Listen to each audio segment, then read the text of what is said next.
Let's do this. Welcome to the 100 Languages Atelier in Conversation. The 100 languages, so ways of learning, ways of living, unique ways of seeing the reality, which is why it's the 100 Languages Atelier, because this is a space. This is a safe space for conversations, reflections, and what most importantly, learning. The 100 Languages in Conversation. I'm hoping today it's a conversation, so it's a two-way street. However, if I'm only talking to myself, it's okay as well. I'm a mom, I'm a curriculum leader. This is not something new to me. I'll be totally fine if I'm just here on my own. Okay, how are we going to do this? Today's session is part of 5 series. This is session number 1. The series is 5 different sessions. Today we're focusing on transitions, and that's part of looking at the new normal and our socially distant classrooms. So we're looking at how to transition, what to consider, what are the factors. As we are in the session together, as you listen to the sessions later on, I'm going to connect with you, share resources, learn and reflect from one another on how to best see the new normal of our classrooms, how to seize it as an opportunity and not a risk or a threat. Okay, so today we're focusing on transitions, how to approach transitions, what are their factors, how to seize them, like I've mentioned before, as an opportunity and not as a risk to your learning community. Okay, we're looking at transition and its factors. First of all, let's start with the factors on hand, and that one is the attitude.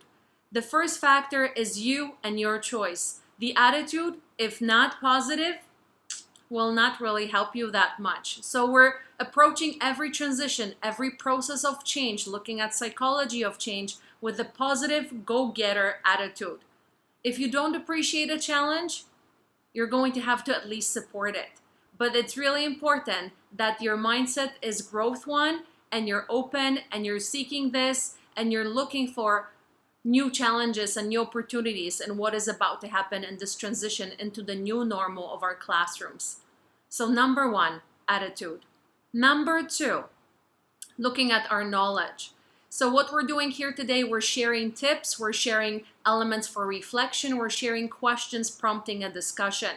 But this is the place where we start also learning about the new normal.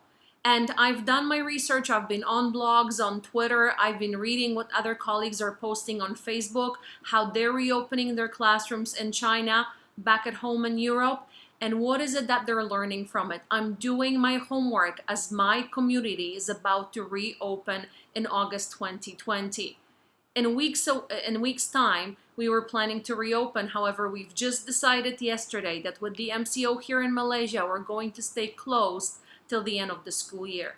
We were in these conversations about transition for about a week now. We now know we're going to be in conversations, reflections, and decision making for the next 6-7 weeks to make sure that when we open in August 2020, our classrooms reflect best practices, but at the same time they're safe, they're hygienic, and they're done and designed in a way that supports our students and not only their learning but also their health and well-being and the well-being of the entire community.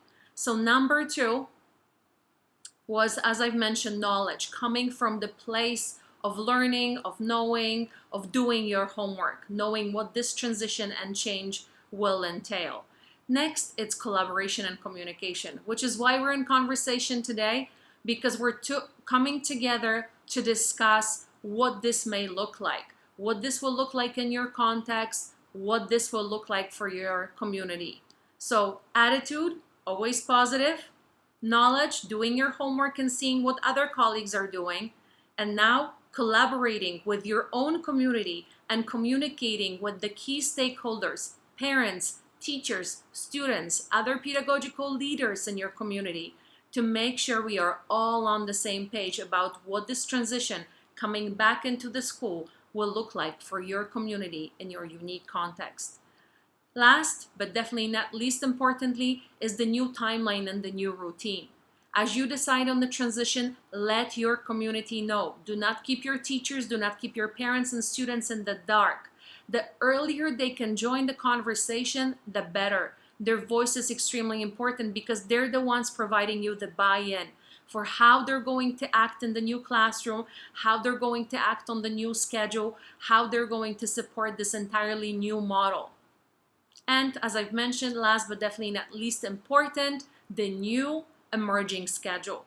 Your schools may look at coming in on days A and B, where you've divided your classrooms into smaller pods of students and smaller groups of teachers, and you're looking at a flipped model, where some of your learning is still done distant way, in a distant model, remote learning model, online, and some of the learning is done in the comfort of your classroom and that newly established environment.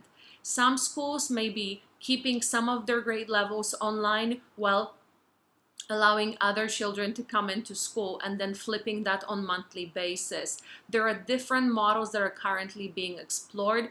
Again, you need to survey your community. What will work for it?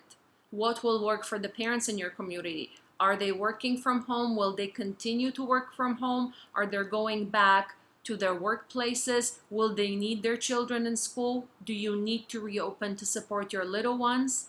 What will this look like for you? So that's looking at the new schedule and what will it entail?